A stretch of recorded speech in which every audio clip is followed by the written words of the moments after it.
Guys, welcome to my channel blogger Nazur ভাই। আশা করি সবাই ভালো আছো আর আমিও ভালো আছি। তো আজকে চলে এসেছি আমি ফের আমাদের মাঠে। আর আজ আমরা এই মাঠটা, আমাদের যে মাঠটা সরষে বাগান আছে, আর আমাদের যে গ্রামটা পুরোটাই আছে ড্রোন ক্যামেরায় আমরা দেখব। চলো দেখতে থাকি কেমন লাগে, কমেন্টে জানাবে। ড্রোন ক্যামেরায় আমরা দেখতে থাকি, দেখো আমাদের গ্রামটা কীরকম লাগে।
গাইস, আমাদের এই গ্রাম ও আমাদের মাঠের দৃশ্যটা আশা করি তোমাদের সবাইকে ভালো লেগেছে।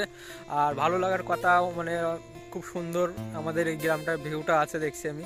তো ভালো লেগে থাকলে সবাই একটা করে লাইক, একটা করে কমেন্ট করবেন। আর এরকম ড্রোনের দ্বারা ভিডিও দেখতে চাইলে আরও কমেন্টে জানাবেন। আর বেশি বেশি করে সবাই শেয়ার করে দেবেন আর একটা করে সাবস্ক্রাইব করে দেবেন। ফের দেখা যাচ্ছে next video. Tata, bye bye.